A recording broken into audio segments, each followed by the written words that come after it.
Dalam waktu yang pendek, alhamdulillah Rasulullah itu berhasil membangun suatu peradaban masyarakat Madinah yang diakui secara gemilang oleh para sejarah di dunia.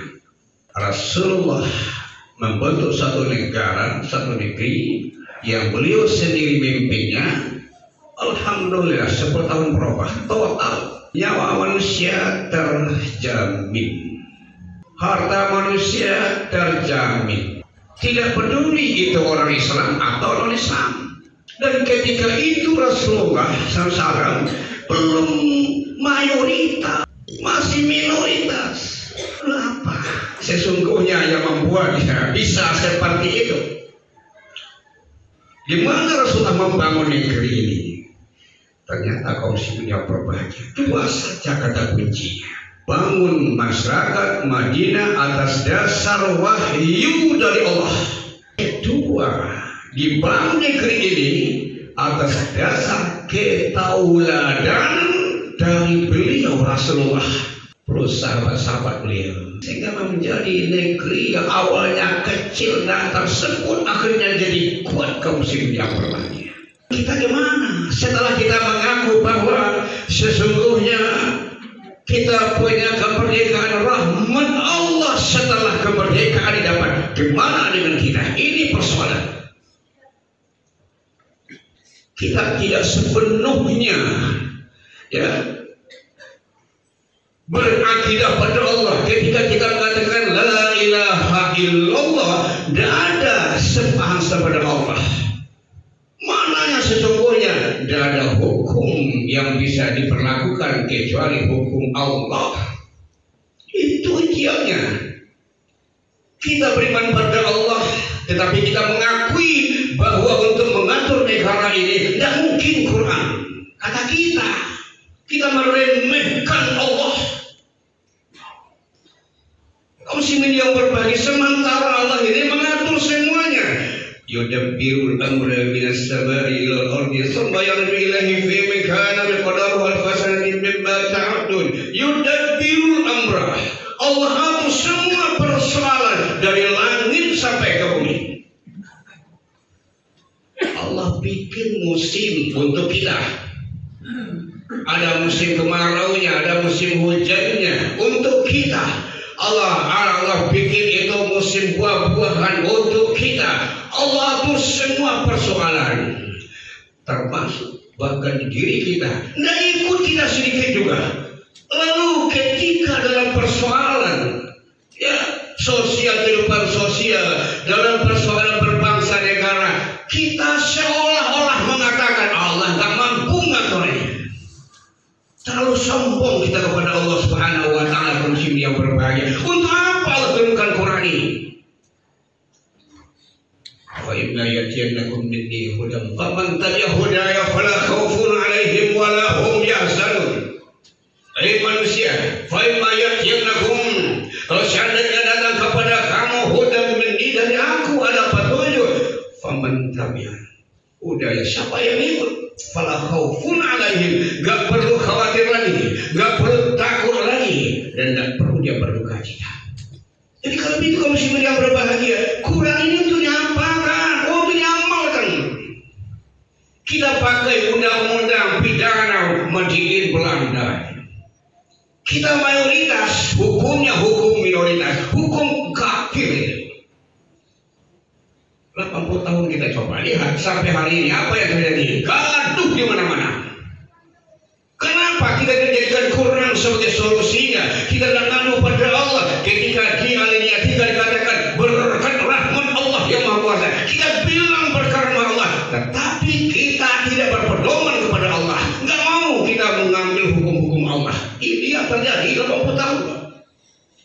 Sehingga kata pakar, kalau seandainya Indonesia ini memang dikelola secara baik, dikelola secara Islam, syariat agama, jaya kita. Barangkali dari kecil semua warga Indonesia yang hidup ini bisa digaji 20 juta per bulan. Kapan ini bisa terjadinya? Kalau seandainya syariat yang bisa dijalankan. Kita tidak percaya. Ini persoalan yang kaum muslimin yang berbahagia. Makanya pada khutbah dulu kita sampaikan, fala wa rabbika la yu'minu hatta yuhaqqimuka fi ma shajara bainahum hatta, ya, sampai dia tidak beriman seseorang hatta yuhaqqimuka, sampai mereka itu menjadikan engkau Muhammad sebagai hakim, ya, sebagai pemutus persoalan dari segala persoalan yang ada di dalam kalangan mereka, apa saja, dan tidak ada didapatkan pada diri mereka sedikit pun rasa keraguan. Dia terima sepenuh hati. Kalau seandainya kita yang durhaka pada Allah, masing-masing kita durhaka pada Allah, itu dosa besar. Kalau negara yang durhaka pada Allah, lebih besar lagi. Lebih besar lagi. Nah, kita hukum yang dijalankan di Indonesia itu tentang Islam tentang apa saja? Salat, ya, puasa, ya, apalagi haji, nikah. Ada dalam persoalan perekonomian, dalam persoalan perpolitikan, ada diatur dalam Islam. Artinya tidak diberi ini jatah Islam untuk mengaturnya. Seolah-olah kita tidak percaya kaum muslimin yang berbahagia. Nah, oleh karena itulah, tentu ada sebab. Kenapa? Sebab fala takhshawun nasa wakhshawni wala tashtaru, ya, biayati samanan qalila. Kamu jangan takut pada manusia, ini persoalan. Kamu jangan takut pada manusia, wakhshawni, takut kamu padaku, kata Allah. Ini kan persoalan takut aja nih.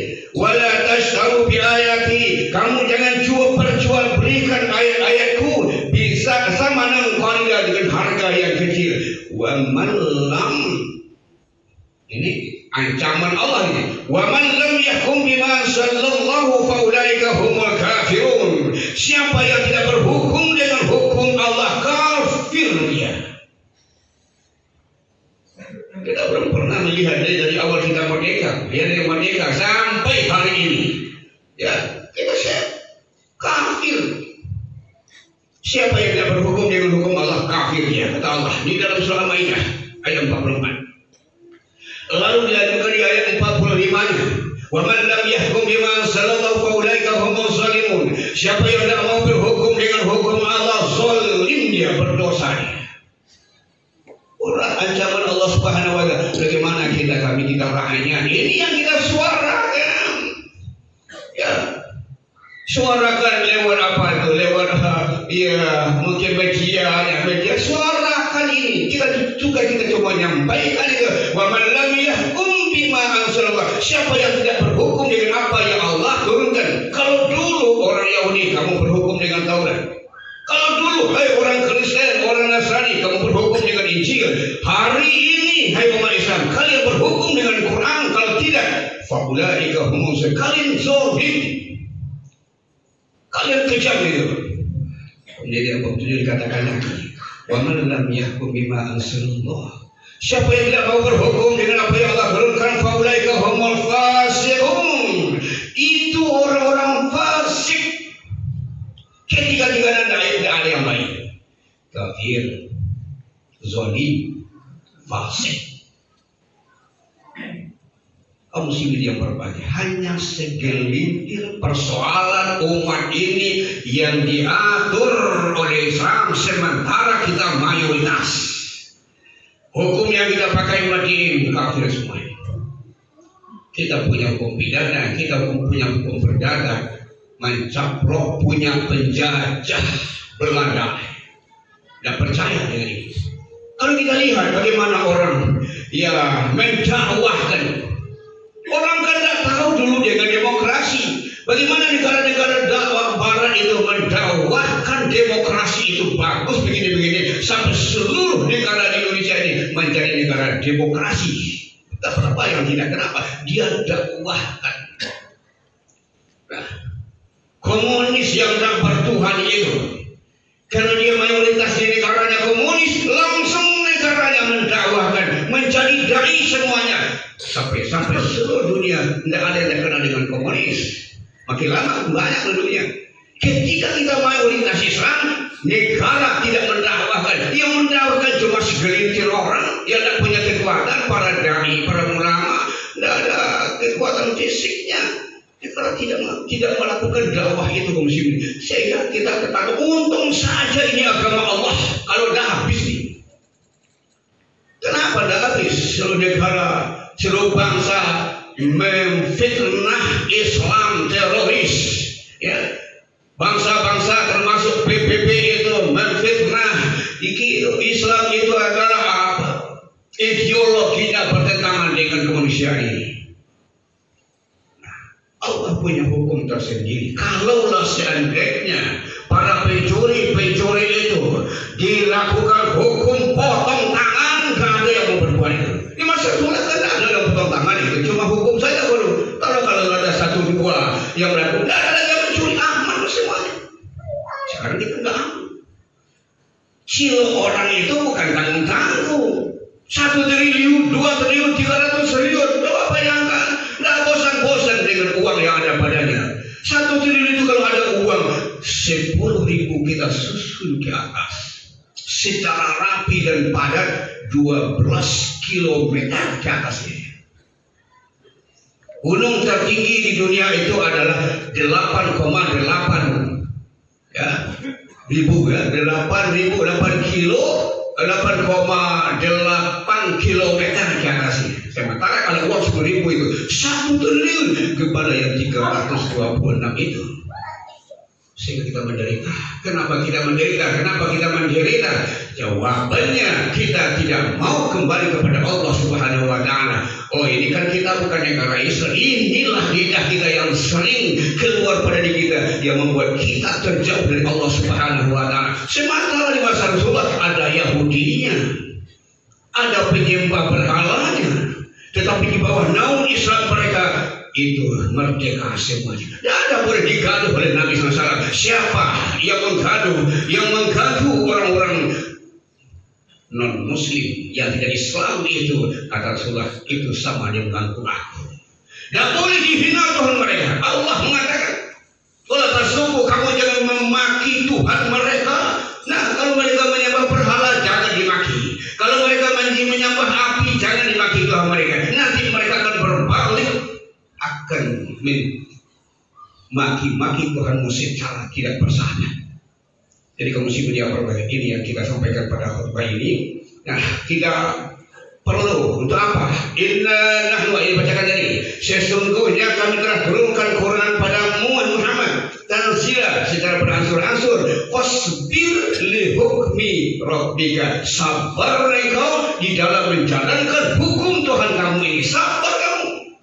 Ada tantangan gitu.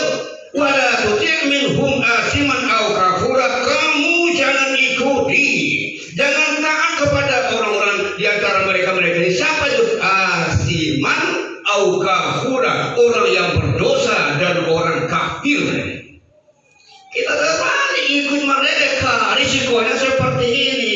Kita dari tahun ke tahun, nah semakin hari ini sudah terasa terjajah. Kemana kami dijajah oleh bangsa kami sendiri. Mereka lebih mengutamakan aset daripada bangsa sendiri.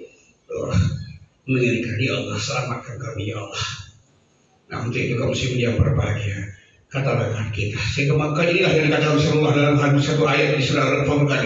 Wa qala Rasul, berkata Rasulullah Muhammad SAW, kata Rasulullah, ya Rabbi, inna qaumi takhadhu hadzal Qur'ana mahjura. Ya Allah, ya Tuhan kami, mereka orang Islam itu, umat itu menjadikan Quran sesuatu yang mahjura, sesuatu yang dilecehkan, sesuatu yang tidak dianggap penting. Bapak muslimin yang berbahagia, itulah bagaimana seharusnya kalau kita orang beriman. Innama yu'minu bi ayatina alladziina idza zukiru biha, apabila diingatkan kepadanya ayat-ayat Allah, kharru, mereka tersyukur, sujadan wa sabbahu bukratan wa sabbahu bihamdihi wa rabbihim wa hum la yastakbirun. Mereka sujud, mereka bertasbih. Apa maknanya? Kalau ada ayat Allah, mereka mematuhinya, mereka taat pada Allah. Semoga khutbah ini ada manfaat untuk kita bersama. untuk melecut hati kita, mewarning perasaan kita. Kenapa kita seperti ini? Kita tidak percaya pada Allah. Kita tidak yakin Allah itu bisa mengatur kita. Kita lebih percaya kepada manusia yang mengaturnya. Padahal Allah itu pencipta kita. Allah buat manualnya nama Al-Quran. Untuk apa Quran? Untuk diamalkan dalam kehidupan pribadi, di keluarga, di masyarakat, dalam kehidupan berbangsa negara, persoalan politik, persoalan ekonomi, segala hal itu diatur oleh Al-Quran. Fakta itu yang persoalan Allah Ta'ala.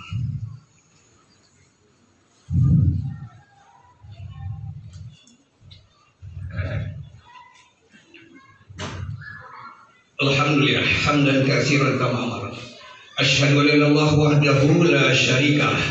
Wa asyhadu anna Muhammadan abduhu wa rasuluhu sallallahu alaihi wasallam. Allahumma fassalli wa sallim wa barik ala hadzal nabiyil karim wa ala alihi wa sahbihi ajma'in. Amma ba'd. Fa ya ibadallah, usikum wa iyaya bittaqwallah faqad fazal muttaqun wa hayyakum bi ta'atillahi wa ta'ati rasulih la'allakum turhamun. Qala Allah ta'ala fil Qur'anil Karim. A'udzu billahi minasy syaithanir rajim. Bismillahirrahmanirrahim. Alam yakni lilladzina amanu an takhsha'a qulubuhum li dzikrillahi wa ma nazala minal haqq. Belumkah datang saatnya bagi orang yang beriman, bagi kita-kita ini untuk khusyuk hatinya berzikir pada Allah dan khusyuk hatinya terhadap Al-Quran yang Allah turunkan secara benar. Innallaha wa malaikatahu yusholluna 'alan nabi ya ayyuhalladzina amanu shallu 'alaihi wa sallimu taslima.